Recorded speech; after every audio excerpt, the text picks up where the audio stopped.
Students, आज हमारा एक न्यू स्लाइड में एक न्यू टॉपिक है। फिर क्या हो गया, जो कि हम जो वार्धा स्कीम पढ़ रहे थे उसको हम थोड़ा कंटिन्यू करेंगे, है ना, जो कि 9 main aspects of the Wardha scheme.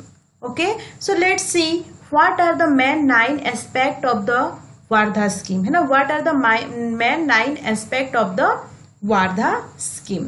So first aspect हो गया, देखो, जो कि a free and compulsory education for the age group 6 to 14। Wardha scheme एक रिकमेंडेशन दिया था जो कि free and compulsory education should be provided to the children at the age group 6 to 14। Okay, next हो गया हमारा number two recommendation, that is what the craft center instruction. So education should be imparted by the craft center, है ना। That's where students can able to learn the new kind of skills, है ना, जो कि उनको economically self sufficient करने के लिए बहुत हेल्पफुल होगा।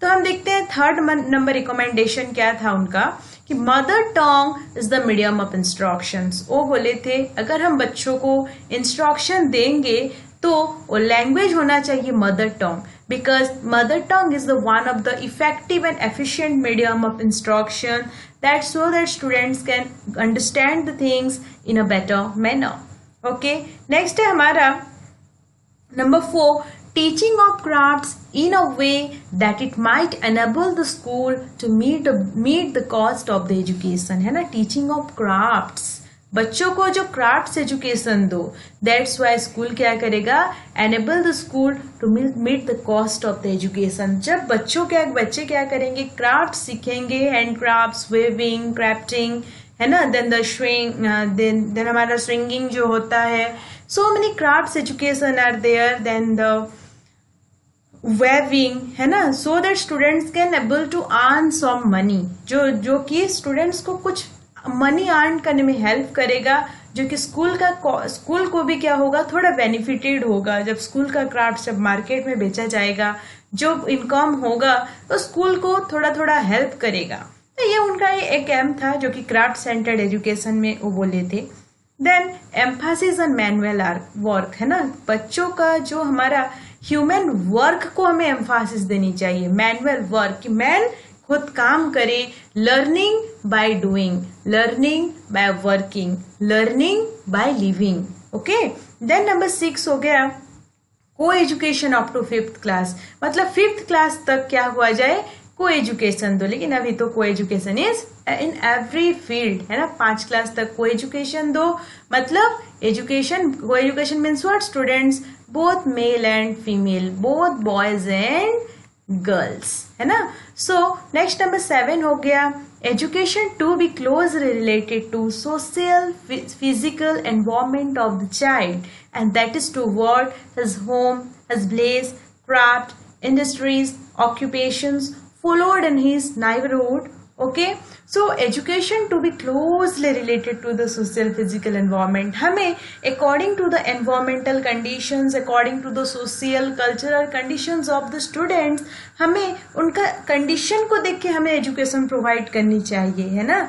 एक students belonging from the low category, मतलब वो पुअर स्टेटस से बिलोंग कर रहा है, और अगर हम उसे एक अगर इंग्लिश लैंग्वेज सिखाएंगे तो how the students can acquire the English language, because वो तो उसका मदर टंग ही उसका वन एंड ओनली वे है जिसके थ्रू से नॉलेज गेन कर पाएगा, है ना। तो according to the environment, according to the interest, according to the needs of the child, according to the physical and social environment of the child, we have to provide the education to the students, है ना। उसका home को देखनी चाहिए, उसका village conditions को देखनी चाहिए, उसका क्राफ्ट को देखनी चाहिए, उसका इंडस्ट्रीज, ऑक्यूपेशंस को देखनी चाहिए कि वो क्या करेगा, है ना, इसका एम हम क्या बनाएं, दैट शुड बी अप्रोप्रिएट। सो ये सब चीज को देख के, एनवायरमेंट को देख के, according to the environment, according to the suitability of the child, we have to provide the education, है ना। Then number 8, course in a basic craft, mother tongue, mathematics, social studies, general science, art work, Hindustani music, all this subjects are correlated with the basic craft, है ना। जो course था basic education में craft centred education बच्चों को दो। Mother tongue should be the medium of instruction. Mathematics बच्चों को सिखाओ, that's why students can able to think logically and the inductive deductive reasoning are inculcated inside the mind of the students. Social studies though, that's where students can know about the nature, they can interact with the nature, and so many knowledge acquired about their physical structure of their country, and they also know about the social status, historical status of their country, है ना। Then the general science is also there, because general science से बच्चों को पता चलेगा कि how we experiment, laboratory का work क्या होता है, चीजें कैसे साइंटिफिकली बनती है, chemical reaction, physical reaction, all the things are taught to the students. Then बच्चों को आर्ट वर्क देंगे, आर्ट वर्क जैसे कि वेविंग, क्राफ्टिंग, सिंगिंग, है ना, so many things are there.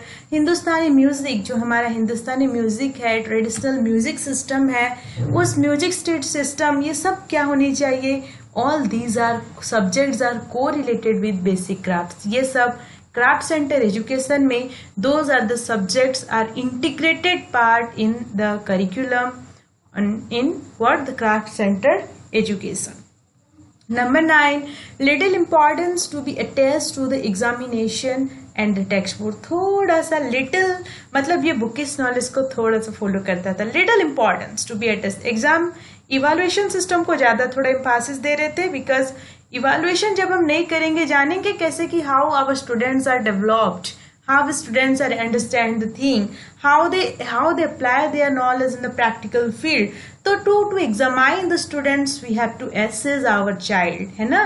and थोड़ा टेक्स्ट बुक नॉलेज भी, जैसे कि गीता हो गया, भागवत हो गया, रामायण हो गया, उन लोगों को हम क्या करते थे, प्रोवाइड करते थे। Sargent's report 1944, what is Sargent report आया था, देखो स्टूडेंट्स 1944 को सर्जेंट रिपोर्ट आया था, जो कि the sergeant report is also called the scheme of post war educational development.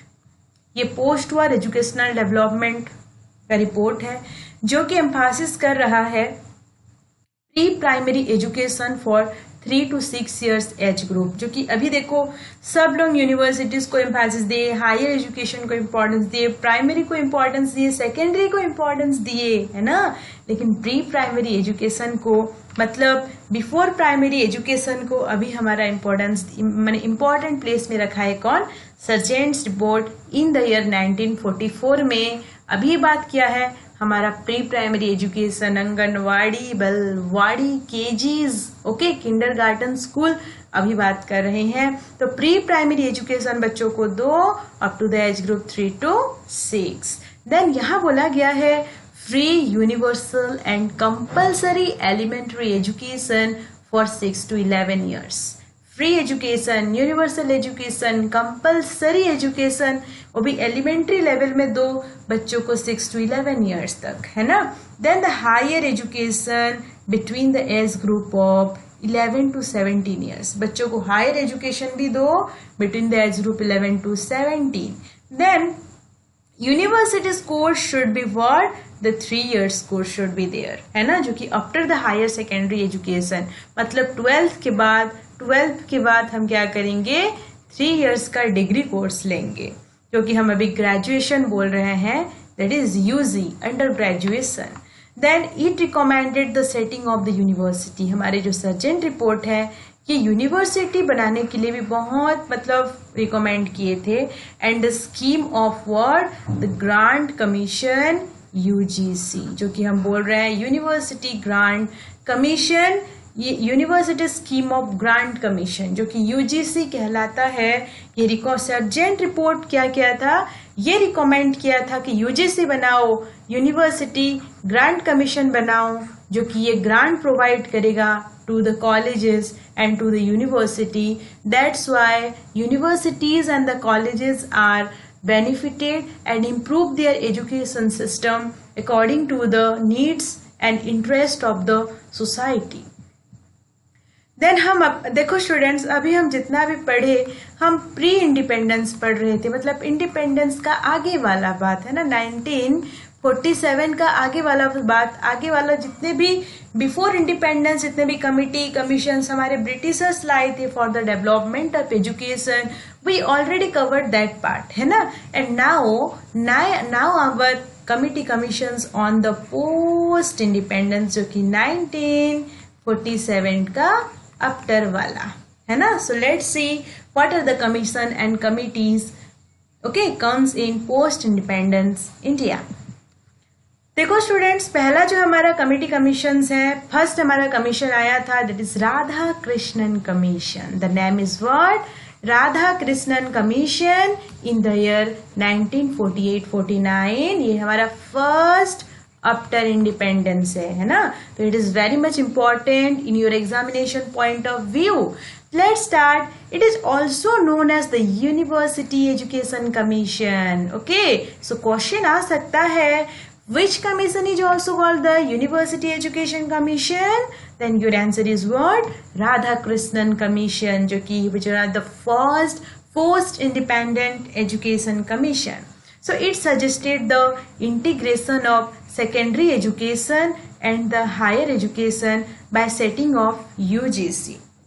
University grant commission set of करके ये सजेस्ट किया था सेकेंडरी एजुकेशन और हायर सेकेंडरी एजुकेशन को इंटीग्रेटेड करो, है ना, इंटीग्रेटेड करो. और ये बोले थे कि it also recommended the setting of the rural university. Very very much important point कि who recommended, which commission recommended the setting of the rural university. अभी तक कोई भी रूरल यूनिवर्सिटीज के बारे में बात नहीं किया था. सब model universities like the London universities तुम लोग यूनिवर्सिटी बनाओ, माद्रास, बॉम्बे, ओके, दिल्ली, यहाँ बनाओ. लेकिन रूरल साइट में rural universities for the rural people के लिए बनाओ. This recommendation was first recommended by the Radhakrishnan Commission, or which commission is also called the University Education Commission. Next हो गया हमारा Mudaliar commission. Mudaliar commission comes in 1952-53 and it's also known as Secondary Education Commission. इसे बोला क्या जाता है? Secondary Education Commission, and it recommended the introducing a 3-year secondary education and a 4-year higher education system. देखो students, ये बहुत important है क्योंकि मुदालियर कमीशन को सेकेंडरी एजुकेशन कमीशन बोला जाता है क्योंकि it most Mphasis on the secondary education system. Secondary level को बहुत एम्फासिस दिया था और ये बोला था 3 years का सेकेंडरी एजुकेशन एंड 4 years का हायर एजुकेशन सिस्टम बनाओ. And it also advocated what? It also advocated the setting of the multipurpose schools and the vocational training institute. Vocational training institute like the ITI है ना, जो कि हमारा ITI course है. Then हमारा जो managing वाला कोर्स होता है, management, Indian institute of management जो हमारा होता है. Then so many vocational training institute बनाओ जहाँ की हमारा स्टूडेंट्स क्या करेंगे, वोकेशनली ट्रेंड होंगे and after the training course they can get a good job according to their ability and eligibility. ये हमारे मुदालियर कमीशन रिकमेंड किए थे जो कि बहुत बहुत बेनिफिटेड है for the youth of the country. Next is what? The committee on emotional what we can say emotional integration. Okay, committee on emotional integration जो कि आया था 1961 में. Okay, committee on emotional integration. देखो स्टूडेंट्स, ये तो एक नया कमिटी आपको लगा होगा क्योंकि मुझे भी एक नया कमिटी लग रहा है, बट इट्स नॉट न्यू. ये बस हमारा थोड़ा कंसेप्ट में नहीं, बुक लोगों में नहीं दिया रहता है, लेकिन it's very very much important and मैं इसलिए आपके लिए लेके आई हूँ the committee on emotional integration. So let's see what are the recommendation given by the committee on emotional integration. So देखो students, it was set off under the chairmanship of doctor Sampurnanand. Okay, doctor Sampurnanand ये थे, इनके chairmanship थे. And to study the role of educational program for the youth and in general and students in school and colleges in particular order to strengthen the process of the emotional integration। देखो students, emotional integration जो बोल रहा है, आपको नाम से ही लग रहा होगा कि ये इमोशंस को बहुत इंपॉर्टेंस दिए हैं, है ना, इमोशन को ज़्यादा से ज़्यादा एम्फासिस दिए, इसलिए उनके कमिटी का नाम ही इमोशनल इंटीग्रेशन हो गया। मतलब एजुकेशन के साथ तुम्हें इंटीग्रेट करनी है इमोशन को। We have to integrate the emotion in education. तो यही, इसी के लिए ही इन्हें इमोशनल इंटीग्रेशन बोला जा रहा है। और इनके चेयरमैन कौन थे स्टूडेंट? डॉक्टर संपूर्णानंद थे। एंड ये स्टडी किए थे role of educational program for the youth. India में यूथ के लिए क्या क्या एजुकेशनल प्रोग्राम बना है, ये चीज जो एम्फासिस किए थे। एंड इन जनरल है ना, मतलब जनरल कोर्स क्या क्या है। एंड स्टूडेंट्स इन स्कूल, बच्चों के लिए स्कूल में जो है, स्कूल में एंड कॉलेजेस में क्या क्या कोर्स है for the what we can say the emotional program, सब क्या क्या है, मतलब बच्चों के इमोशंस को डेवलप करने के लिए क्या क्या प्रोग्राम्स किया जा रहा है। And in particular order to strengthen the process of emotional integration, मतलब बच्चों को इमोशनली स्ट्रांग बनाओ। लाइक द, अभी देखना आगे तो क्या हो रहा था, ड्रिल क्लासेस हो रहा था एवरी सैटरडे टू सैटरडे, बच्चों को फिजिकली मेंटली स्ट्रांग रखने के लिए, है ना। आजकल क्या क्या प्रोग्राम होता है, लाइक द ड्राइंग कंपटीशन हो रहा है, मतलब डिफरेंट इमोशंस के ऊपर पेंटिंग करना, डिफरेंट इमोशंस के ऊपर, मतलब तुम लोग को कोट्स बनानी है and so many pictures are drawn, है ना। बहुत सारा एक्टिविटीज होता है जिसके थ्रू से बच्चे क्या करते हैं, उनका इमोशंस क्या होता है, they build their strong emotion and the strong emotions उनका बिल्ड करने के लिए हमारा जो इमोशनल इंटीग्रेशन कमिटी है, ये बहुत इम्पोर्टेंट एम्फासिस दिया है इमोशंस को, है ना। एजुकेशन के साथ साथ इमोशनल कोर्सेज भी दो, मतलब which encourage, which motivate the child in a strong emotion, strong motivation उसका रहे, है ना। जैसे कि लव, है ना, जैसे कि हमारा motivation, encouragement, dedication, fearless, those are the strong emotions developed. ये डेवलप करना कमिटीज ऑन इमोशनल इंटीग्रेशन का काम था। नेक्स्ट हमारा है कोठारी कमीशन, जो कि 1964-66 में आया था। And the commission was entitled as education and national development. ये बोला था education and the national development. And it is a very progressive report. ये क्या है, ये बहुत प्रोग्रेसिव रिपोर्ट है ना, प्रोग्रेसिव रिपोर्ट है। इन propose the 3 years degree programme, ये भी प्रपोज किया था 3 years degree programme and the 4 years of honours degree course. 3 years course degree course होनी चाहिए। अगर आप ऑनर्स लेके पढ़ रहे हो देन 4 years ऑनर कोर्स रहिए।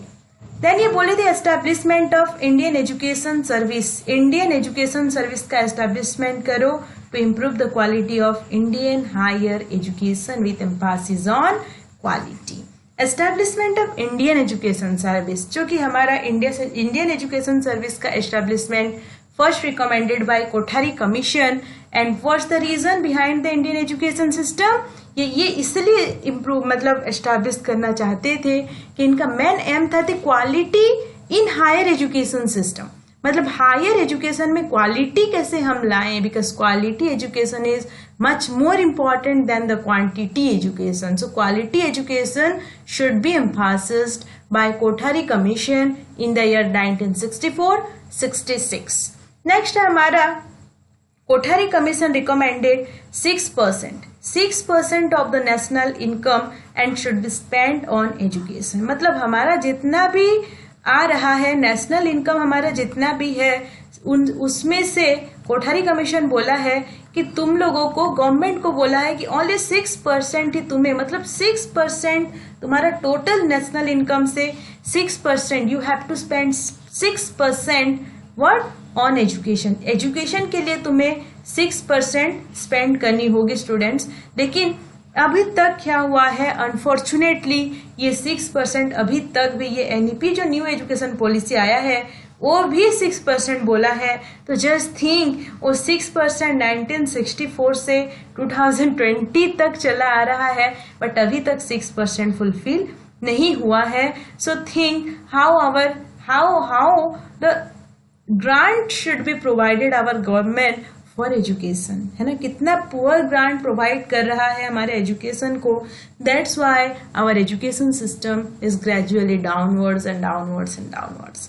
सो इसका रिकमेंडेशन था 6% national income should be spend on education.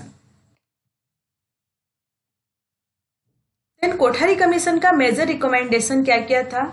Main recommendation उनका था कि commission was the standardization of education system, that is 10+2+3 pattern across the country. Education में जो एजुकेशन सिस्टम में जो देखो 10+2+3 pattern first introduced by whom? The Kothari commission. And it advised the pre-primary education, and it further classified the schooling and upper primary and higher education school. Graduate studies were recommended to be standardized as 3 years course, graduation course 3 years का होनी चाहिए. Then education system up to master degree was categorized first primary education and the secondary education up to 12, है ना. And the third level of education is what? The higher study. तो पहला हमारा first category primary, second category secondary and third category higher education, है ना.